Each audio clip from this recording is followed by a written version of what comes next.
Sir ಈಗ budget ಮಂಡನೆ ಮಾಡ್ತಾ ಇದ್ದಾರೆ. ಹೌದು. ಮಹಿಳಾ ಆಯೋಗದ ಅಧ್ಯಕ್ಷರಾಗಿ ಏನು ಎಕ್ಸ್ಪೆಕ್ಟ್ ಮಾಡ್ತಾ ಇದ್ದೀವಿ ಈ ಸಲದ ಬಜೆಟಲ್ಲಿ? ಖಂಡಿತ ಮಹಿಳೆಯರ ಪರ ಎಕ್ಸ್ಪೆಕ್ಟ್ ಮಾಡ್ತೀವಿ. ತಾಯಿ ಮಗುವಿನ ಆಸ್ಪತ್ರೆಗಳು ಹೆಚ್ಚಿಗೆ ಆಗಬೇಕು, ಇನ್ಫ್ರಾಸ್ಟ್ರಕ್ಚರ್ ಜಾಸ್ತಿ ಆಗಬೇಕು. ಆಸ್ಪತ್ರೆಗೆ ಬಂದರೆ ನಾವು ಯಾವಾಗಲೂ ಏನು ಅಲ್ಲಿ ಗೈನಕಾಲಜಿಸ್ಟು, ರೇಡಿಯಾಲಜಿಸ್ಟು, ಅನೆಸ್ಥೆಟಿಸ್ಟು ಕಂಪಲ್ಸರಿ ಇರಬೇಕು, ಪ್ರತಿಯೊಂದು ಆಸ್ಪತ್ರೆಯಲ್ಲೂ ಇರಬೇಕು. ಯಾಕಂದರೆ ಅಲ್ಲಿಂದ ನಾವು ಫೆರಿಫೆರಲ್ ಸೆಂಟರ್ಗೆ ಬರೋಷ್ಟರಲ್ಲಿ ರಕ್ತಸ್ರಾವದಿಂದ ಸತ್ತೋಗ್ಬಿಡ್ತಾಳೆ. ಮತ್ತು ಅದನ್ನು ಆಸ್ಪತ್ರೆಗೆ ಬಂದಾಗ ಮತ್ತು ನಾವು ಹಾಸ್ಟೆಲ್ಸಿಗೆ ಬಂದಾಗ ಇನ್ನೂ ಹೆಚ್ಚಿನ ಹಾಸ್ಟೆಲ್ಸ್ ಆಗಬೇಕು ಹೆಣ್ಮಕ್ಳಿಗೆ. ಯಾಕಂದರೆ ಇರೋ ಹಾಸ್ಟೆಲ್ಸ್ನಲ್ಲೇ ತುಂಬ ಅಕಾಮಿಡೇಟ್ ಮಾಡೋಕ್ಕೆ ಪ್ರಯತ್ನ ಮಾಡ್ತಾರೆ ಸರ್ಕಾರನೂ.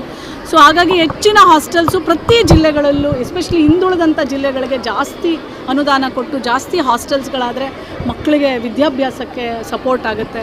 ಮತ್ತು ಫಂಡ್ಸು ಹೆಚ್ಚಿಗೆ CCTV ಕ್ಯಾಮ್ರಾಸು, ಸೆಕ್ಯೂರಿಟಿ, ಬಸ್ಸಸ್ಸು. ಎಷ್ಟೋ ಊರುಗಳಿಗೆ ಇವತ್ತೂ ಬಸ್ಗಳಿಲ್ಲ. 6 ಕಿಲೋಮೀಟ್ರ್ 7 ಕಿಲೋಮೀಟ್ರ್ ನಡ್ಕೊಂಡು ಬಂದು ಬಸ್ ಹತ್ತಾರೆ. ಸೊ ಅಂಥ ಎಲ್ಲ ಇರುವಂಥ ಊರುಗಳಿಗೆ ಬಸ್ ಜಾಸ್ತಿ ಆಗಬೇಕು.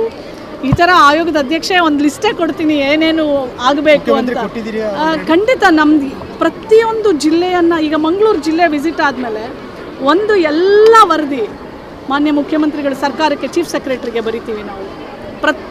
ಪ್ರತಿಯೊಂದು ಜಿಲ್ಲೆ ಆದಮೇಲೆ ಯಾವುದಾದ್ರೂ ಸೂಕ್ಷ್ಮವಾದಂಥ ವಿಚಾರ ಇದ್ದರೆ ನಾವೇ ಹೋಗಿ ಖುದ್ದಾಗಿ ಮಾನ್ಯ ಮುಖ್ಯಮಂತ್ರಿಗಳನ್ನು ಭೇಟಿ ಮಾಡಿ ಆ ಸೂಕ್ಷ್ಮತೆಯ ವಿಚಾರವನ್ನು ಹೇಳಿ, ಅಲ್ಲಿಂದ DC ಅವ್ರಿಗೆ ಫೋನ್ ಮಾಡಿಸಿ ಆ ಕೆಲಸವನ್ನು ಮಾಡುವ ಹಾಗೆ ಸಹ ಮುಖ್ಯಮಂತ್ರಿಗಳು ಆದೇಶ ಕೊಟ್ಟಿದ್ದು ಎಷ್ಟೊಂದು ಉದಾಹರಣೆಗಳಿದ್ದಾವೆ.